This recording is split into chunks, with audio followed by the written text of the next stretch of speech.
எல்லாரும் நல்லா கேட்டுக்குங்க. இன்னும் 4 மணி நேரத்துக்கு யாரும் வீட்டுக்குள்ள போக கூடாதான். ஐயோ, அப்ப ராத்திரி பூரா இங்கதான் இருக்கணும்னு சொல்றீங்களா? அதான் சேஃபா. எப்படியோ தலைக்கு வந்தது தலைப்பாகையோட போச்சு. நல்ல வேலை, யாருக்கும் எதுவும் பெருசா பாதிக்கல. அதுக்கு நம்ம கடவுளுக்கு தான் நன்றி சொல்லணும். ஐயோ, அங்க போய் பார்த்தாதான் தெரியும் என்ன இருக்கு என்ன இல்லன்னு. பயமா இருக்கு. கவலைப்படாதீங்கம்மா. கண்டிப்பா இந்த அபார்ட்மெண்ட் இளைஞர்களுக்கு தான் நன்றி சொல்லணும். ஏன்னா அவங்க தான் இங்க உள்ள பெரியவங்க எல்லாம் கீழே கொண்டாந்து சேர்த்தாங்க. ஐயா, இந்த பாராட்டெல்லாம் நம்ம ஹரிசாருக்கு தான் சொல்லணும். அப்படியா? சுயநலமே இல்லாத மனிதர். எங்களை மாதிரி இளைஞர்களுக்கெல்லாம் முன்னுதாரணமா இருக்கிறாரு. நம்ம ஹரி சார் ஃபங்க்ஷனுக்கு மட்டும் இல்ல, இந்த மாதிரி கஷ்ட காலத்திலயும் அவர் தான் நிப்பாரு முன்னால.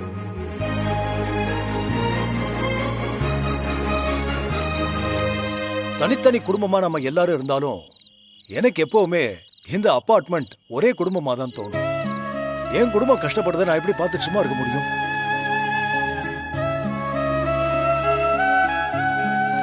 எப்படியும் நைட் பூராவும் இங்கே தான் இருக்கணும் போல. குழந்தைங்களா வேற இருக்காங்க. ஏதாவது போர்வை பெட்ஷீட் மாதிரி இருந்தா நல்லா இருக்கும். என்ன சொல்ற மாடி? கண்டிப்பா. ஏ ஆக்சுவலா பார்த்தா நம்ம பவித்ரா தான் இங்க செக்ரட்டரி. அவதான் இதெல்லாம் அரேஞ்ச் பண்ணணும். ஏன் இதே நான் செக்ரட்டரியா இருந்திருந்தா உங்க யாருமே இப்படி எல்லாம் கோல்டுல எல்லாம் நிக்க வச்சு அவஸ்தைப்பட வச்சிருக்க மாட்டேன். நீங்கெல்லாம் என்ன ஜென்மங்க? என்ன சந்தோஷ், அவங்க ரொம்ப நல்லவங்களாச்சே, என்ன அப்படி பண்ணிட்டாங்க? என்ன பண்ணுனாங்களா? பவியை தேடி நான் அபார்ட்மெண்ட்டுக்கு உள்ள போனேன். இந்த பிரதீபா பெட்டியெல்லாம் தூக்கிட்டு அங்கிருந்து தப்பிக்கிறதுக்காக கஷ்டப்பட்டுக்கிட்டு இருந்தாங்க. மா, நான் காப்பாத்த அவங்க வீட்டுக்குள்ள போனப்ப பிளாட் நல்லா ஷேக் ஆகி பீரோ வந்து அவங்க மேல விழ போச்சு. நான் குறுக்க போய் அதை புடிச்சிட்டேன். இவங்க மேல விழ இருந்த பீரோ என் கால்ல விழுந்துருச்சுமா. அப்படிதான் கால்ல அடிபட்டுச்சு. என்ன அப்படியே அங்கே ஹெல்ப் பண்ணாம விட்டுட்டு அங்கிருந்து ஓடி வந்துட்டாங்க.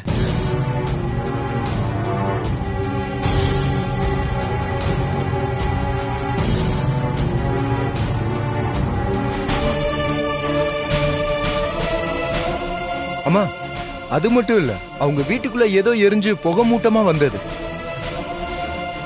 நானுமே கத்திக்கிட்டே இருக்கேம்மா, யாருமே இல்ல. அப்படியே அன்கான்சியஸ் ஆயிட்டேன். என்ன சந்தோஷ் சொல்ற?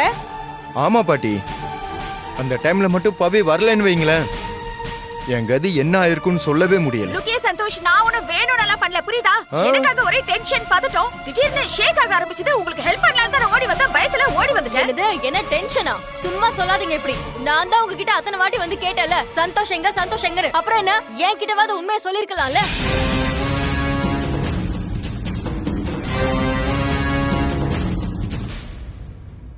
ஹரி சார், நிறைய பேர் பனியில குளிர்ல நடுங்கிட்டு இருக்காங்க.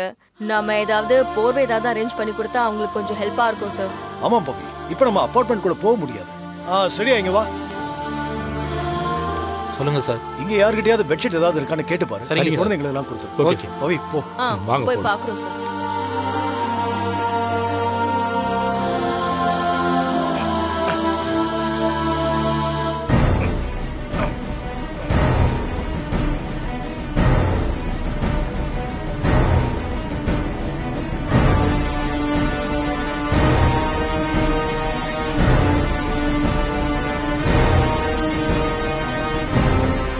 இவ்ளோ பெரிய பிரச்சனைக்கு நடுவுல இந்த பேக்க போய் எதுக்கு எடுத்துட்டு வந்தா?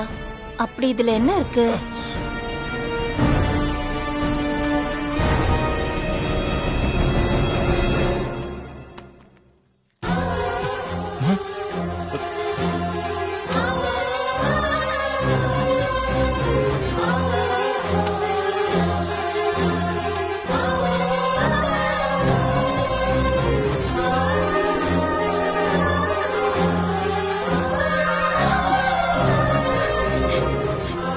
குட்டி, பாத்தியா பாத்தியா? கல்யாண ஆல்பம், கிஃப்ட். அப்புறம் இது பாரு, கார்டு. இது பாரு, ஆமாடா, இது பாரு. இந்த பேக எடுத்துட்டு வரதுக்காக தான் இவ்ளோ பிரச்சனையிலயும் பவி வந்து அபார்ட்மெண்ட்டுக்கு மறுபடியும் ஓடி இருக்காடா. உன் மேல அளவு கடந்த பாசம் எவ்வளவு வச்சிருந்தா, எவ்வளவு கஷ்டத்திலயும் இந்த பேக் எடுக்க அவ அபார்ட்மெண்ட்டுக்கு ஓடி போயிருப்பா. சொல்லு.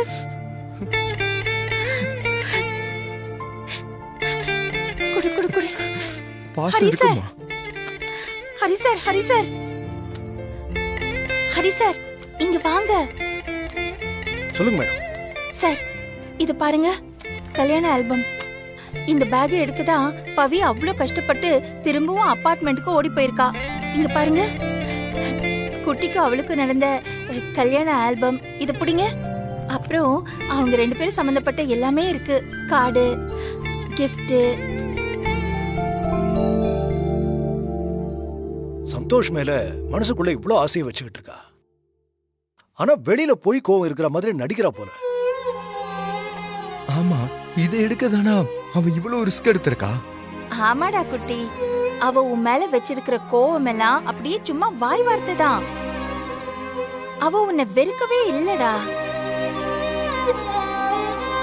சந்தோஷ், பவி கிட்ட பேசு. அவ கோவப்பட்டு பேசினாலும் காது கொடுத்து கேட்கலனாலும் விடாம பேசு. இந்த சூழ்நிலை இப்போ உனக்கு சாதகமா தான் இருக்கு. சார், ஹரி சார், டீ வந்துருச்சு. வரேன்.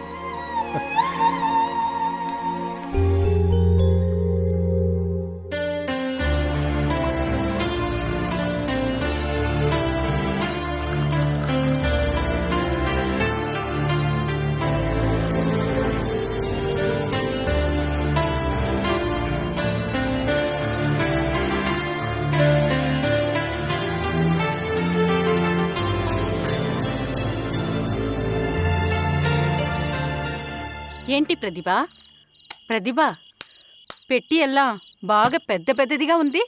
ఏంటి ఉంది దాని లోపల? என்ன அப்படி கேட்டிட்டீங்க? ஆல் இம்பார்ட்டன்ட் திங்ஸ் எல்லாமே காஸ்ட்லியான ஜுவல்ஸ், அவ்ளோ கோல்ட், அப்புறம் சாரீஸ், அப்புறம் என்னோட மொத்த ஆர்னமெண்ட்ஸ் இதுல தான் இருக்கு. ஓ, அதனாலதான் சந்தோஷ் உன்னை எல்லாரும் முன்னாடி அவமானப்படுத்தினானா? ஆமா, அவனை யாரு என்ன காப்பாத்த வர சொல்லுது? நான் கேட்டேனா? அவனா ஓடி வந்தா பீரோ ஏதோ விழுந்துருச்சு, அதுல மாட்டிக்கிட்டான்.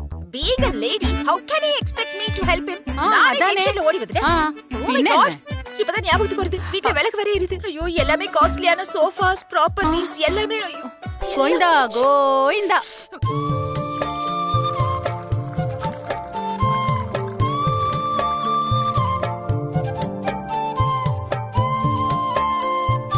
ஹரி சார், நம்ம குட்டிய பாத்தீங்களா?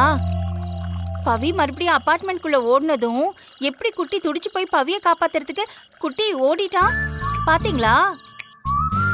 அவ்வளவு பாசம் இருக்குது நம்ம பவி மேல. ஏன் பவிக்கு மட்டும் என்ன குறைச்சல? சத்தியவான காப்பாத்தின சாவித்திரி மாதிரி சந்தோஷ போய் காப்பாத்திட்டு வந்திருக்கா. அதனால 2 பேரும் ஒருத்தருக்கு ஒருத்தர் குறைச்சலானவங்களே கிடையாது. பவி இங்கதான் இருக்கியா? வா வா வா வா வா வா. இந்த இப்படி இந்த டீயை கொண்டு போய் சந்தோஷ் கால் வழியில உட்கார்ந்துட்டு இருக்கால. ஆமாமா, குடு குடு. என்ன பாக்குற? ஓ ஓமா. சரி.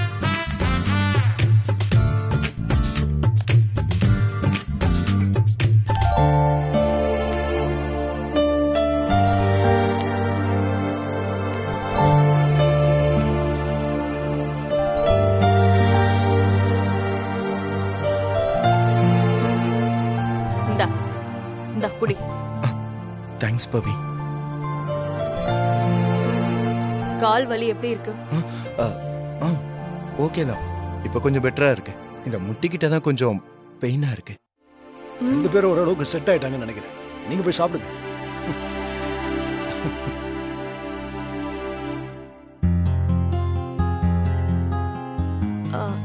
சந்தோஷ், நான் உன்கிட்ட ஒரு விஷயம் சொல்லணும்னு சொன்னேன்ல. நான் சொன்ன உடனே டைரக்டா நீ அத்தைய பார்த்து ரியாக்ட் பண்ணிடாத. நான் சொல்றது புரியுதா? சரி, என்னாச்சு?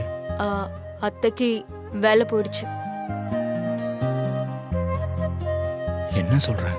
இன்னைக்கு சேனலுக்கு புதுசா ஒரு CEO வந்தாரு.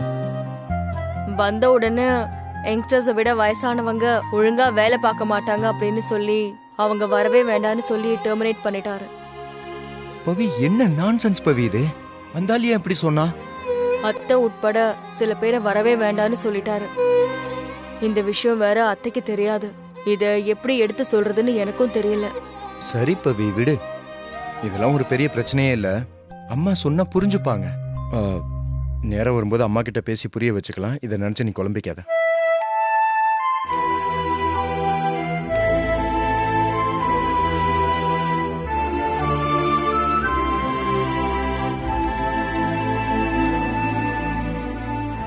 சார்,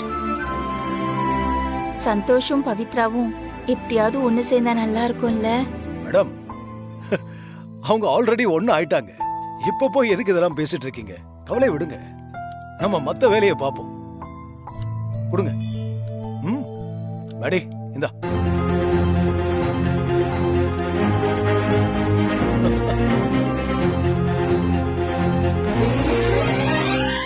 என்ன பிரதிபா, అందరూ జోడి சேர்ந்துட்டாங்க పోல இருக்கு. నిలనడకత విడ ఇది పెద్ద షాకుగా ఉంది నాకు. இவங்க சிரிக்கிறது ஒரே இரிட்டேட்டிங்கா இருக்கு. சிரிக்கவா செய்றீங்க? கூடிய சீக்கிரம் உங்களை அழ வைக்கிறேன்.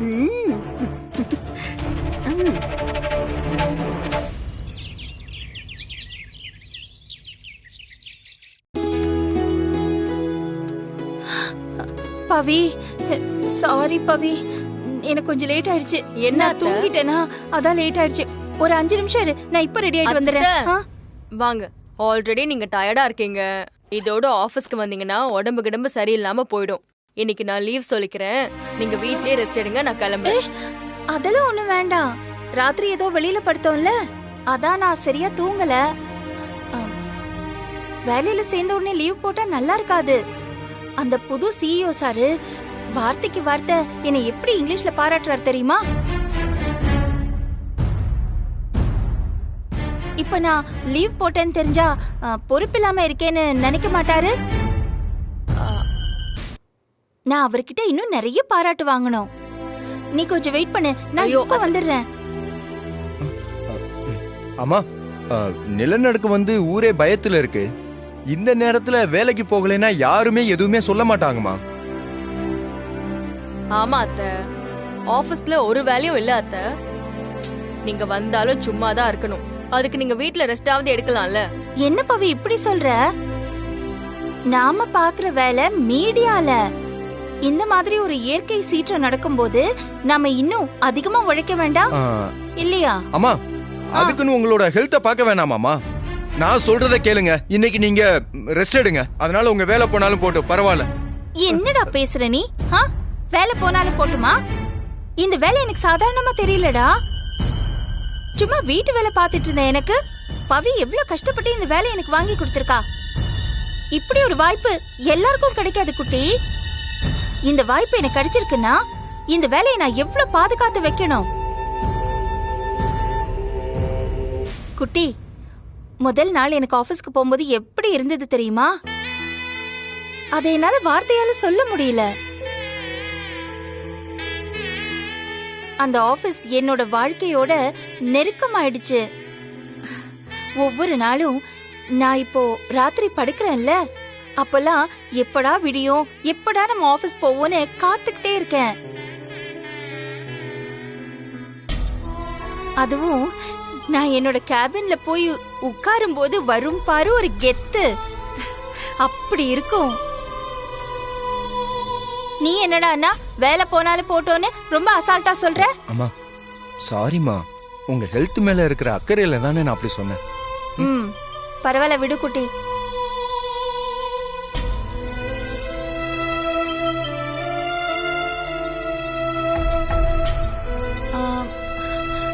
இப்பவே எனக்கு லேட் ஆயிடுச்சு. நான் கிளம்புறதுக்கு இன்னும் 1/2 மணி நேரம் 1 மணி நேரம் ஆகாதா? குளிக்கணும், ரெடி ஆகணும், எவ்வளோ வேலை இருக்குல்ல. நான் எப்படியும் லேட்டா தான் வரப்போறேன். ஆனா நீ ஆபீஸ்க்கு லேட்டா போவேனா, நான் மெதுவா வந்துடுறேன். குட்டி உன் ஆபீஸ் வரைக்கும் டிராப் பண்ணிடுவான். என்ன குட்டி?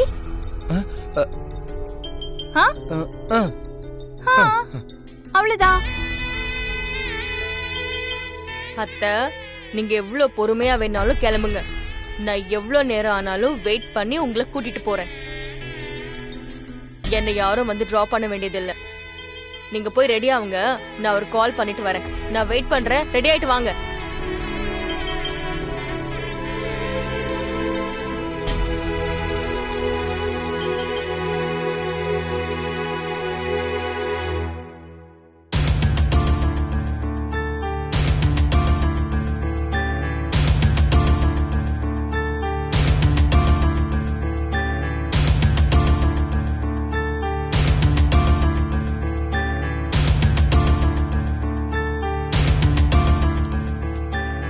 என்ன சந்தோஷ் இது?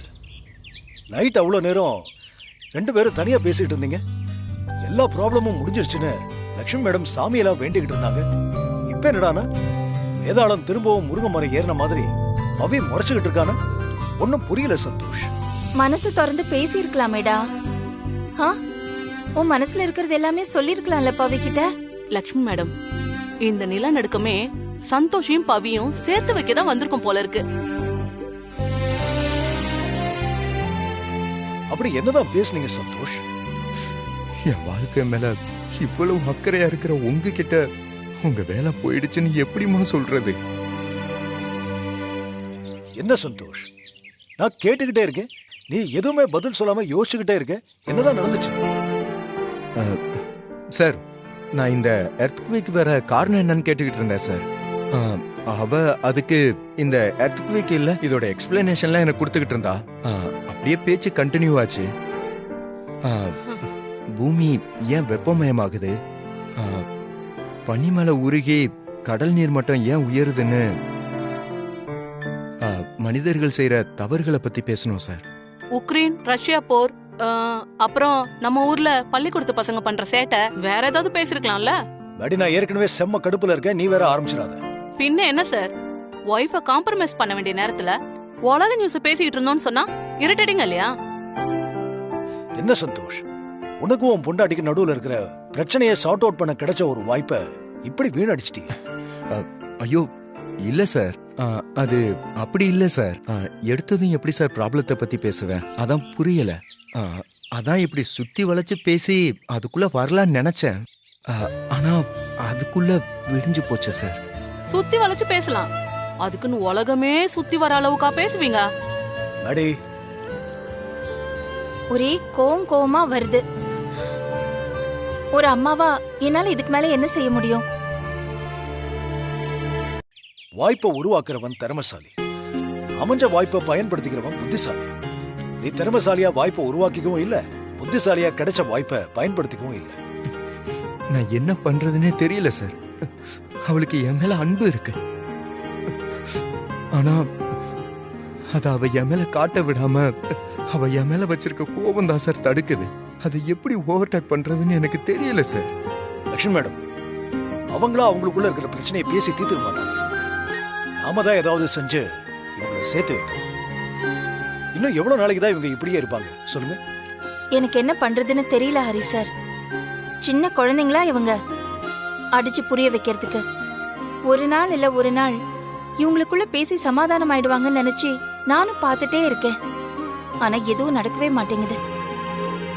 மேடம், மேடம் நீங்க வருத்தப்படாதீங்க, நானே இதுக்கு ஒரு ஐடியா பண்ணி உங்களை சேர்த்து வைக்கிறேன்.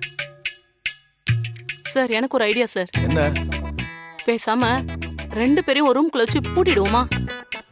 அடிச்சு புடிச்சு கடைசியா சமாதானம் ஆயிடுவாங்களா? எப்படி இப்படி எல்லாம் நீ யோசிக்கிற? கொஞ்சம் சும்மா இருக்கியா? சந்தோஷ், ஹேய், நீயும் பவியும் முதல்ல எங்க பாத்துக்கிட்டீங்க? உங்க லவ் எங்க ஸ்டார்ட் ஆச்சுன்னு அந்த பிளாஷ்பேக் சொன்னா அதுல இருந்து ஏதாவது லேட் கிடைக்குதான்னு பாப்போம்.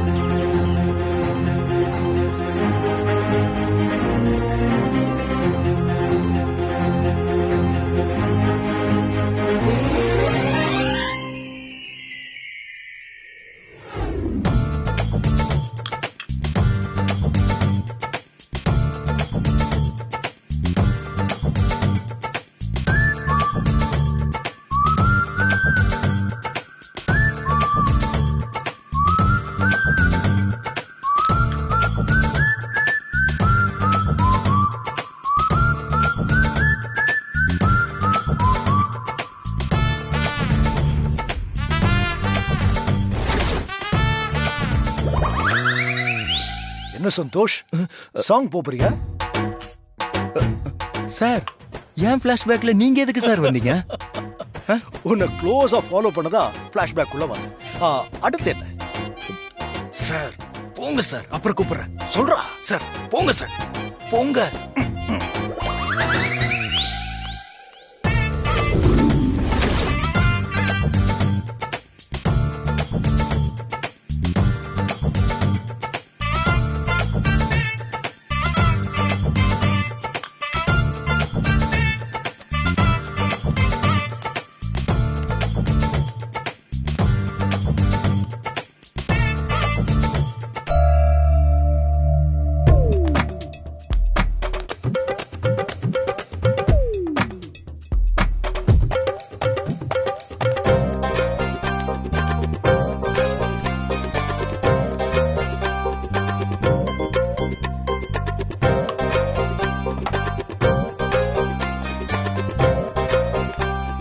ஐயோ எக்ஸ்கியூஸ் மீ மேம்.